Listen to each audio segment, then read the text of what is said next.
Oke, selamat malam semuanya. Di sini saya akan memberikan tutorial atau membagikan cara untuk membentuk peta 3 dimensi atau model ketinggian yang akan dibentuk dari data topografi atau data ukuran. Baik itu bisa kita menggunakan ukuran alat terestrial seperti uh, Total Station, Theodolit, ataupun menggunakan RTK GPS. Di sini saya akan menunjukkan cara mengolahnya di ArcGIS, hingga nanti akan memodelkan ketinggiannya. Nah, model itu bisa nanti kita manfaatkan untuk sebagai visualisasi dari hasil ukuran kita, bisa untuk kepentingan pertambangan, kepentingan pekerjaan audit, kepentingan pekerjaan lainnya. Di sini saya akan menggunakan 2 aplikasi dari dari Esri, yakni ArcGIS dan Arsin, yang sudah satu paket penginstalannya. Ini ARMAP dan Arsin tentunya. Nah, untuk pertama-tama kita di ARMAP dulu untuk membentuk konturnya. Nah, sebelum membentuk kontur itu adalah kita membuat project atau membuat lembar kosong seperti ini. Kemudian kita masukkan datanya dengan cara klik sini, add data. Kemudian kita cari sesuai dengan penyimpanan dari data kita. Nah, apabila belum muncul di sini, bisa kita munculkan folder tempat kita menyimpan dan klik connect to folder. Namun sini saya sudah terhubung, bisa langsung mengambil datanya. Nah, di sini saya sudah ada datanya. Sudah dalam bentuk TXT ya. Boleh TXT, boleh CSV, ataupun data-data lainnya. Nah, ini datanya sudah masuk, maka yang pertama kita lakukan adalah memunculkan data-data titik ini tadi ke sini. Yang ini dengan cara klik kanan di sini, kemudian pilih display XY data. Kita tunggu. Nah, kemudian kita isi sesuai dengan kolom dari data tersebut. Misal ya, ini kalau saya buka dulu datanya, biar kelihatan.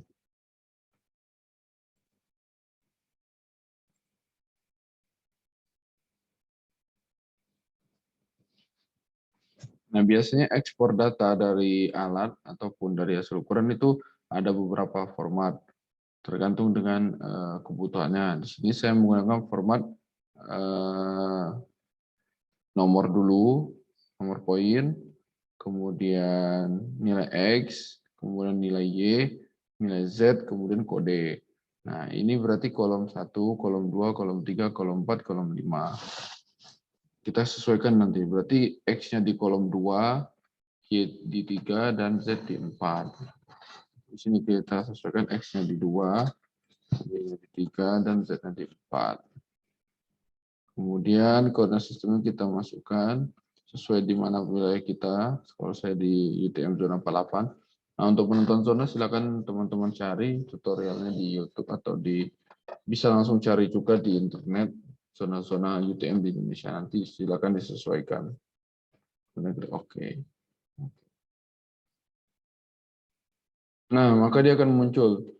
Nah, selain kita munculkan, kita juga perlu mengecek apakah titiknya sudah sesuai, apakah arahnya juga sudah sesuai.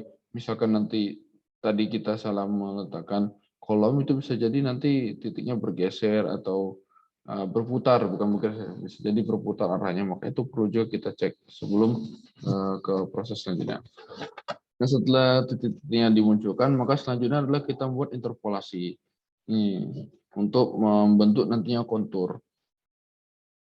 Oke, jadi kita gunakan bantuan di ArtToolbox. Oke, tunggu sebentar. Atau kalau tidak ada di sini, bisa di sini yang ada merah-merahnya. Jadi kalau di ArcGIS itu perintah-perintahnya tersimpan di ArtToolbox ini. Tinggal kita cari saja. Ya, harap nunggu ya, soalnya agak berat. Nah, kalau sudah kita cari metode interpolasi di sini, perintah interpolasi. di 3D Analyst Tool, kemudian kita cari ya. Salah satunya di sini kalau nggak salah.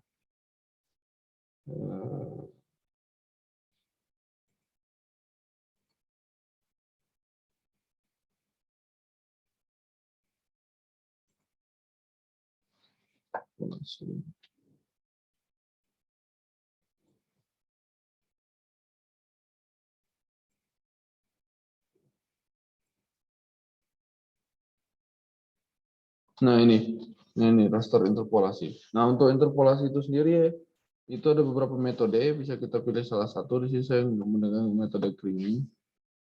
Itu perbedaannya nanti bisa teman-teman cari saja di internet itu, perbedaan metode interpolasinya. Di sini saya menggunakan yang Creaming. Kita masukkan data poinnya.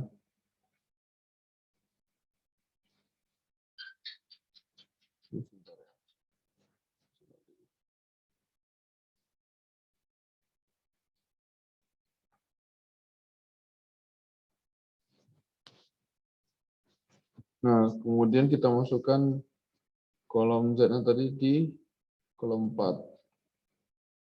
Oke, kemudian sisanya biarkan saja standar, kemudian klik OK. Maka selanjutnya kita tinggal menunggu proses ini, dia akan membentuk interpolasi.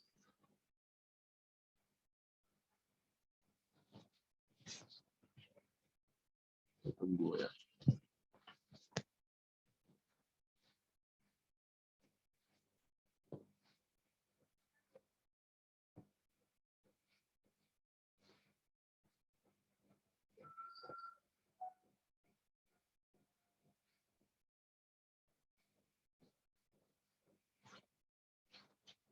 Nah, ini sudah terbentuk interpolasinya. Di sini tervisualisasikan dalam bentuk warna ya, yang disesuaikan dengan ketinggiannya. Selanjutnya adalah kita bisa langsung membentuk kontur. Nah, untuk membentuk kontur sama itu. Kita cari di sini. Di sini ada perintah kontur. Klik. Kemudian masukkan file keringin kita tadi. Kemudian nilai konturnya kita isi 1 saja. Kalau ini jujur saya kurang tahu, tapi kalau saya isi 1 dulu. Kemudian kita tunggu juga prosesnya. Oke, kita cek.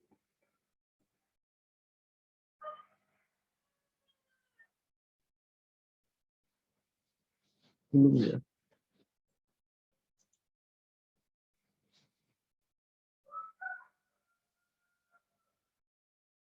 Sekali lagi ya, mungkin tadi gagal.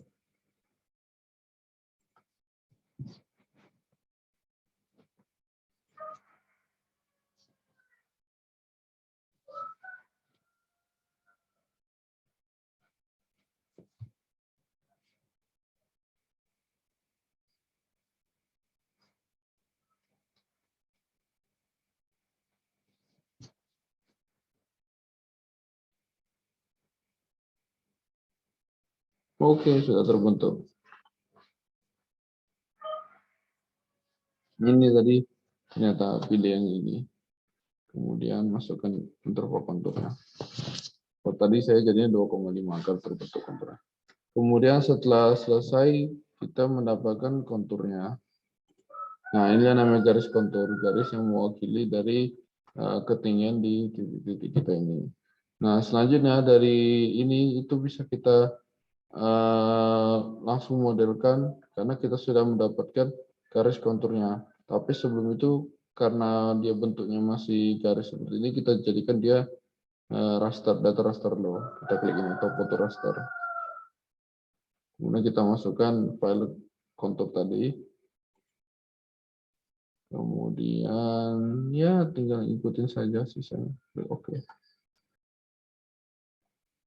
Kemudian kita tunggu hasilnya.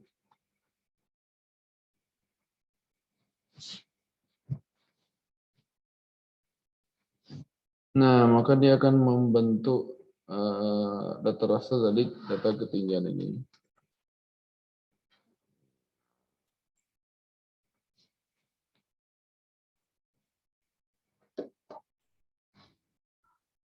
Nah, setelah kita melakukan topo to raster tadi, kita lanjutkan dengan data raster ini kita jadikan tin. Untuk keterangan tin itu apa, bisa teman-teman cari di internet ya. Kita cari sini.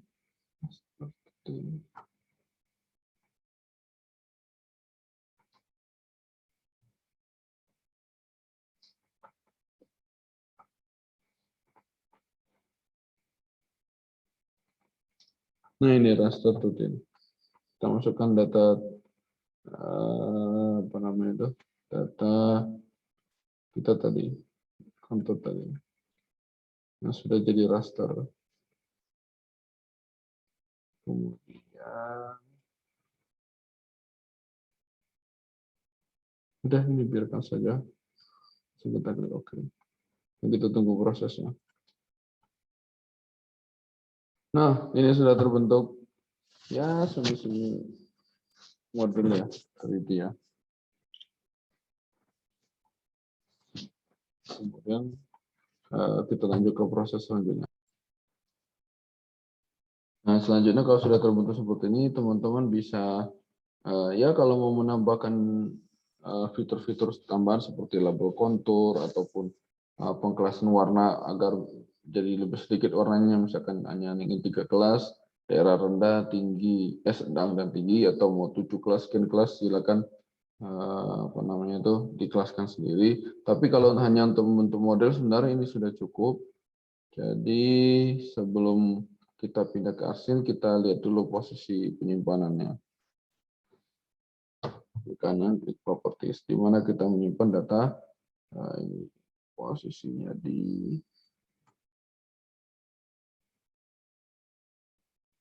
dokumen archives, tim dataset.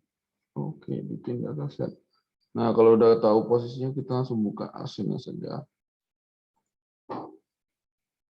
Cari di sini ya.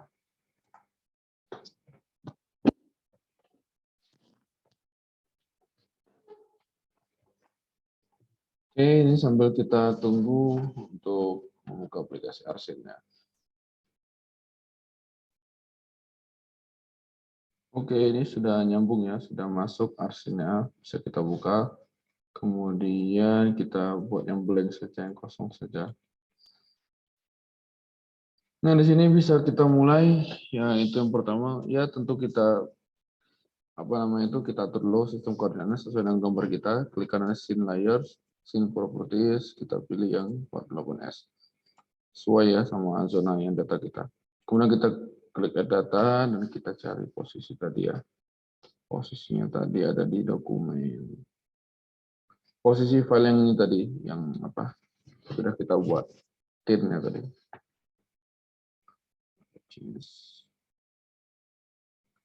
Yang ini ya. Kita cek sekali lagi. Topo terkontak. Oke, bismillah. Kita tunggu. Nah, ini sudah terbentuk. Jadi inilah model dari ketinggian data kita. Sudah terbentuk. Nah, ini sebenarnya yang paling sederhana modelnya. Ini masih bisa kita tambahkan fitur-fitur lain. Yang saya bilang tadi bisa itu garis kontur, maksudnya label kontur, atau mau kita kelaskan ke yang kelas lebih sederhana. Misalkan hanya ada 3 warna, daerah yang rendah, tinggi, sedang, dan tinggi. Atau mau kita tambahkan lagi seperti misalkan data perairan, data jalan, ataupun data-data atau fitur-fitur lainnya. Maka di sini bisa dimodelkan. Nah, seperti itu kurang lebih untuk membentuk model 3 dimensi dari data topografi kita. Dengan begini kita bisa melihat, misal kalau kita ngambil data topografi untuk daerah gunung, kita bisa ngecek nih hasil gambarannya sudah mirip dengan di lapangan atau belum, sudah sesuai atau belum, atau misal kita mau ngambil topografi untuk tumpukan material. Nah, nanti bisa kita cek yang mana yang kira-kira titiknya kurang atau yang mana gitu, yang tidak terhitung dan tidak termodelkan.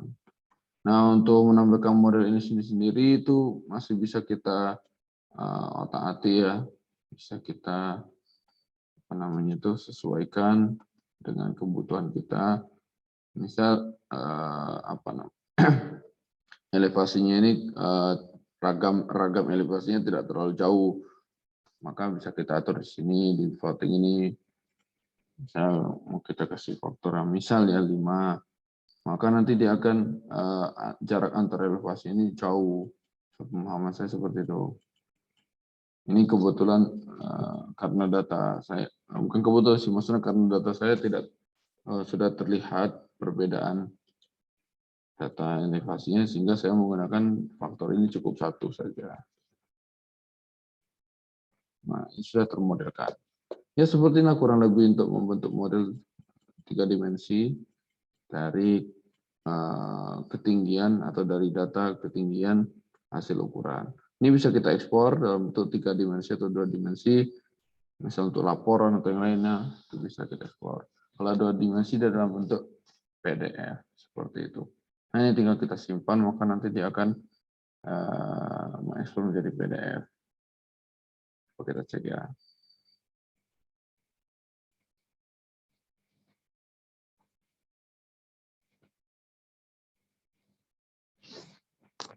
Sebentar ya. Nah, ini sudah terekspor menjadi PDF, seperti itu. Ya, kurang lebih itu saja untuk proses pembuatan modelnya. Kurang lebihnya saya mohon maaf, semoga bermanfaat. Apabila ada salah saya mohon maaf juga. Assalamualaikum warahmatullahi wabarakatuh. Terima kasih.